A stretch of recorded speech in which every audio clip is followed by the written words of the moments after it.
Hello, I'm Dr. Anuj Chawla. I'm a foot and ankle specialist at Saksham Ortho. तो इस ankle sprain की series में अभी आपने लास्ट वीडियो में देखा क्रॉनिक एंकल स्प्रेन या क्रॉनिक एंकल इंस्टेबिलिटी होता क्या है और उसमें नॉन ऑपरेटिव ट्रीटमेंट क्या होता है। अब हम बात करेंगे कि अगर हमारा नॉन ऑपरेटिव ट्रीटमेंट जो है वो काम नहीं कर रहा और पेशेंट को कंसिस्टेंट परसिस्टेंट पेन हो रहा है in the ankle and patient is having the feeling of giving way या इंस्टेबिलिटी, यानी कि पेशेंट को लग रहा है उसका एंकल बार बार ट्विस्ट कर जाता है, तो उसमें हम सर्जरी में करते क्या हैं।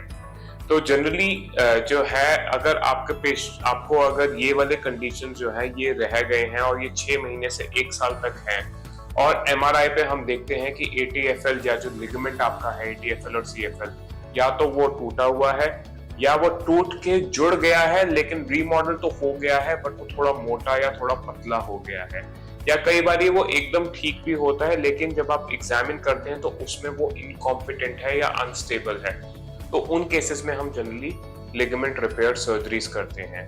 तो लिगामेंट रिपेयर सर्जरी जो पहले जब करी जाती थी तो वो नॉन एनाटॉमिक होती थी, जिसमें हम क्या करते थे कि आपके एंकल से ही एक मसल लेके उससे लिगामेंट बनाया जाता था। उसके रिजल्ट्स काफी अनप्रिडिक्टेबल थे, स्टिफनेस वगैरह होती थी। तो अब हम जो करते हैं वो एनाटॉमिकल रिपेयर करते हैं और उसमें हम कोई अलग से टेंडन नहीं लेते, जैसे कई बार नी में हम एक अलग से टेंडन लेते हैं। हम एंकल में क्या करते हैं, हम आप ही का ही टेंडन, आप ही का ही लिगामेंट, आप ही के ही सॉफ्ट टिश्यूज लेते हैं और उसको हम रीइंफोर्स कर देते हैं। तो हम आप ही का ही नेटिव एटीएफएल और सीएफएल लेके उसी को ही हम वापस हड्डी पे, जो कि फिबुला होती है, जो कि यहाँ पर होती है, उस हड्डी पे हम वापस उस लिगामेंट को वापस अटैच कर देते हैं। अटैच हम कैसे करते हैं, हम कुछ सूचर्स लेते हैं जो कि एक थ्रेड, एक स्क्रू टाइप के साथ अटैच होते हैं जिसको हम सूचर एंकर कहते हैं।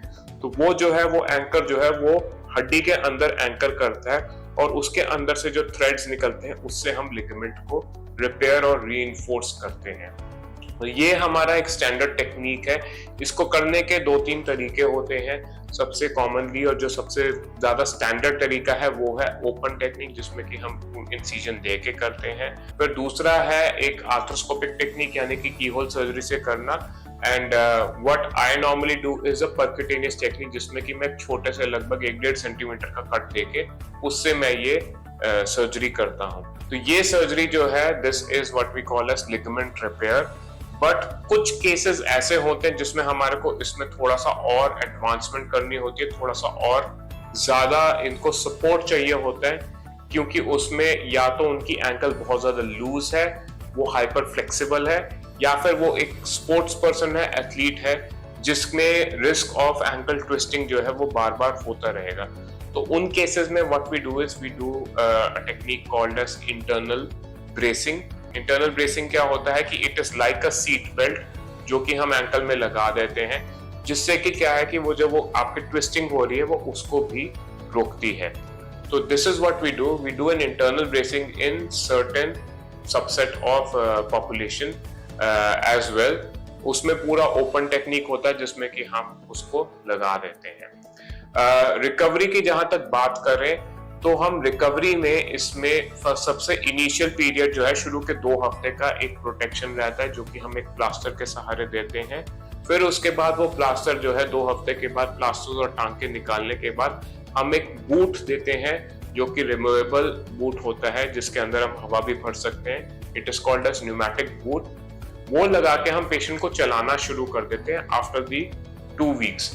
ये बूट जो है रहते रहते पेशेंट फिजियोथेरेपी भी शुरू करता है, सो पेशेंट उसको निकाल के अपनी मूवमेंट वगैरह ला सकता है और उसके बाद बूट को लगा के ही कैन कंटिन्यू टू वॉक।